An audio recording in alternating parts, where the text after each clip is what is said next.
Promises to keep. Achieving success in our schools demonstrates that schools can overcome discouraging obstacles and help students achieve excellence. Using Every Child Can Succeed describes the project's components and demonstrates ways of incorporating the resources into school improvement workshops.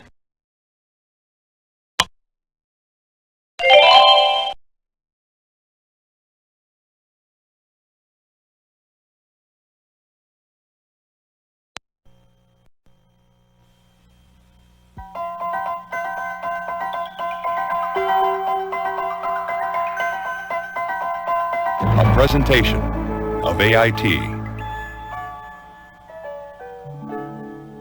She was desperately afraid of her husband's anger. Quickly, a plan formed in her. Hello, I'm Roscoe Lee Brown, and this is Mrs. Allen's class at the Euclid Elementary School in Los Angeles. I've come here today to talk with you about something vitally important to all of us: achieving success in our schools. Success in most fields depends on a combination of talent, timing, hard work, and good luck. It's something that no one can promise or guarantee. But what we can promise, and what we have promised, is that through our system of public education, we will give all our children the kind of foundation that prepares them to succeed in life. Are we doing it? Are we keeping the promise? Apparently not.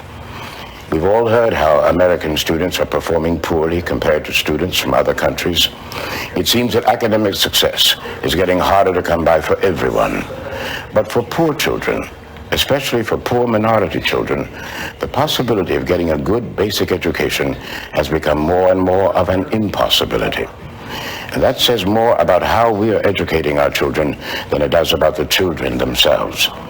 There's plenty of evidence to show that problems of poverty, race, and adverse social conditions can be overcome. They can be overcome by good teaching and by schools that provide the right direction at the right time. Nothing can replace the feeling of achievement that comes with success in learning. It provides a foundation of confidence that can make all the difference in a person's life. Achievement in school and making a difference. That's what this project is all about. It's called Every Child Can Succeed. Think about that. Every child can succeed. It's a statement of faith in the power of teaching. It's a call to action for our nation's schools. And it's a promise we are making to all our children.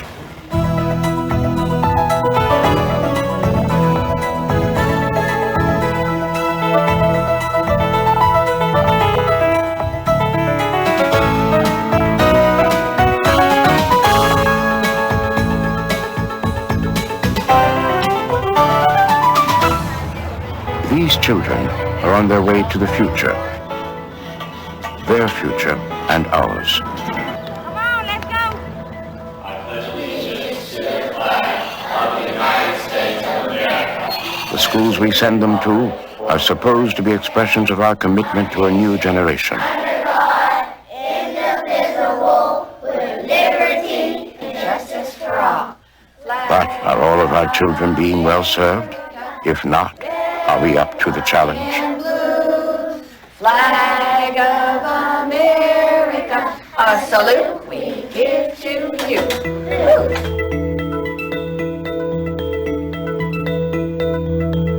There was a time when this nation wasn't called upon to educate all of its children. We were called upon to educate the leaders, which were about 20% of our student population, and then we had to educate about 30% of our student population to assist that 20%, and the rest of the folks could go into factories or they could be throwaways. But in this information age, all of that has changed. This is a day where all children must learn, all children must be able to be fully employed. All of our children have to become thinking individuals, because there are no rote memory kinds of jobs. There's no work for just hard-working, earnest people who aren't able to think in a critical way. Those days are gone forever.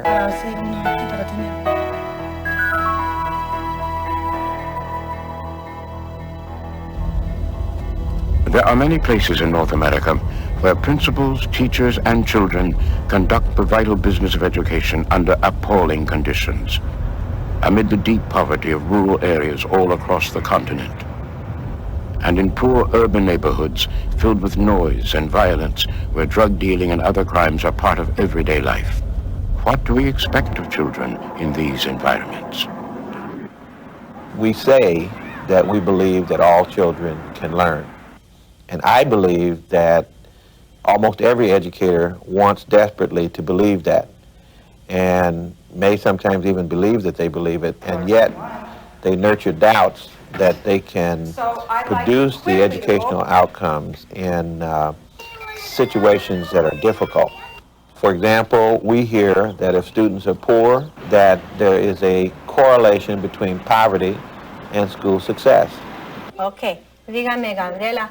We've heard that if students are bilingual, that this bilingualism will be a deficiency in the school setting, and that will account for low performance. We've heard that single parent families are a problem, that if there's no father in the home or no mother in the home, the child is doomed to failure because of the fact that parents cannot provide the kind of support in that environment. If they live in neighborhoods that are culturally deprived, that are drug infested, on and on and on. And of course, we would like to see the reversal of every one of those variables, but not a single one of those accounts for the low performance of school children, either collectively or individually. We know that it is possible, doing things that schools do, to overcome the damaging and negative effects of these variables. I wonder if that's a naming part or a telling part.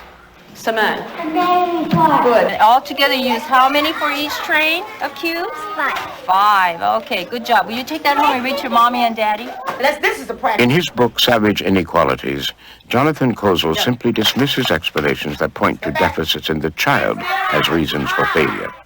Plots. Oh my, plots. According to Kozol, the problem lies not with children, but with the educational services that they receive. Some schools reject the notion that poverty, minority status, and a single-parent situation inevitably spell academic failure for a child. Instead, they believe that all children can learn, and that it's the school's job to teach them. Louise Smith, former principal of Charles Rice School in Dallas, subscribes to that point of view. The perception of a school in South Dallas or in any inner city area in an urban school district is that inner city kids cannot learn, that they are deficient in some way, and I'm here to make sure that that is a myth, that it is not true, absolutely not true. These kids can learn, they're all born with the brain, and it's our job to enrich that brain, to nourish it, and to come out with an educated person. Ms. Favor's going to work with him. Doris Brevard, principal of the Vann School in Pittsburgh, agrees that it is the school's responsibility to educate the child. So often the African American child has a defeatist attitude. For so many years you heard constantly that the African American child could not learn. And it was our aim here to prove that the African American child could achieve just as well as any other child, and that we didn't have to use any special methods. We don't have any hidden secrets. We're just using the curriculum that's provided by the board, but our secret is we meet the needs of our children. We're going to do this step by step. We're going to get it right. If our schools are to be everything that they can be, it is absolutely essential that we have a deep and abiding faith in the abilities of children and in the abilities of educators to stimulate children to the point of academic excellence. Let's see if you can outdo me with this one. What is 3 Despite the myths, there are schools succeeding with all children. times 7?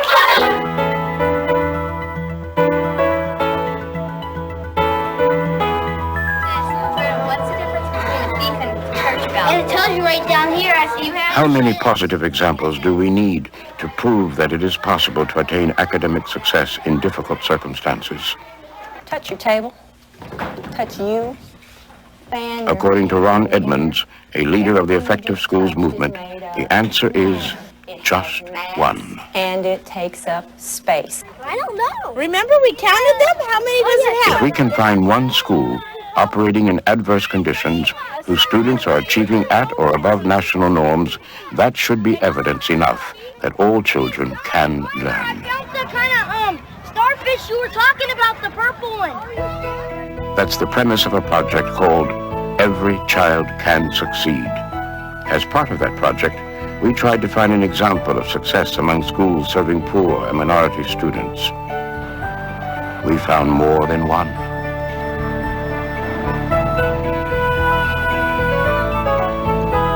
We found successful schools and schools on the road to success in Dallas, Texas, and Seattle, Washington, in Pittsburgh, Pennsylvania, and Edmonton, Alberta, Canada.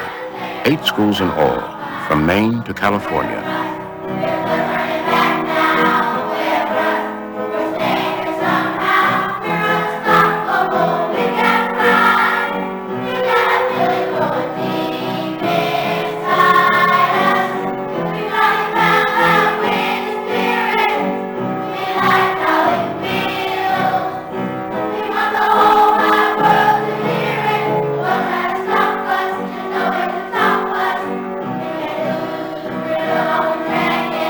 According to the conventional wisdom, the children in these schools ought to be failing.